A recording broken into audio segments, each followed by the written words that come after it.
আজ তোর বলি আমার হাতে। জয় মা কালী। চিহ্ন চেয়েছে। সর্দার, আজকে অমাবস্যার রাত, মনে আছে তো?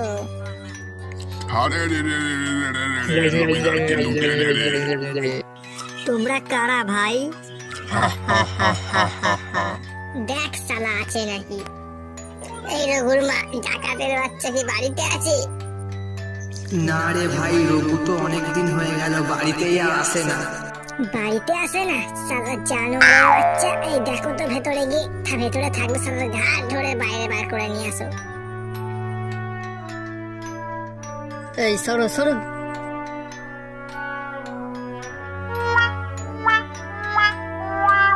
স্যার, ভেতরে তো কাউকে দেখতেই পেলাম না।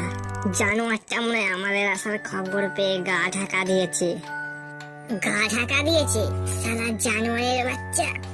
শালাকে পাখা করার ব্যবস্থা উপযুক্ত আমি আজকেই করবো, দাঁড়াও। চলো।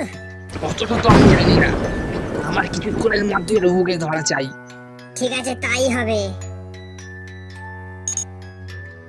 শোনো শোনো শোনো, রঘুর অত্যাচার গ্রামে বেড়ে গেছে। ওকে যেই দেখতে পাবে সেই ফালা ফালা করে কাঁদ। ওর অত্যাচারটা সহ্য করে যাচ্ছে না, ওকে দেখলেই বাঁশ ঢোকাবে খালি, আর ফালা ফালা করবে, বাঁশ ঢোকাবে।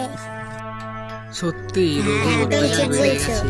এই হাত শালা, এবার আমি এসছি, এই গ্রামের বাদশা। হ্যাঁ হ্যাঁ, ভালো করে চারিদিকে খবর লটিয়ে দে। এবার আসল দাওটা মারতে হবে। আমি হচ্ছি সেই সাহেব।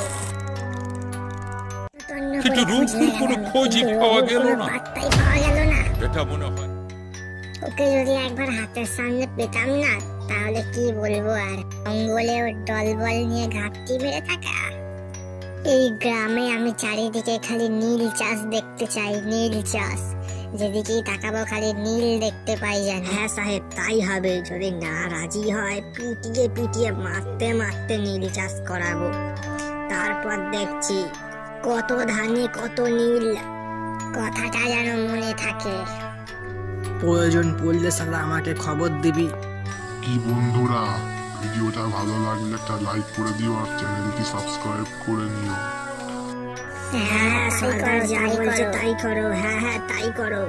আর পরের পার্ট দেখার জন্য অপেক্ষা করো। তারপর দেখছি সালাদ জানোয়ারের বাচ্চাগুলোকে কি করে সাহায্য করতে হয়। আমি হলাম রঘু ডাকাত। কি বল সব? রঘু ডাকাত।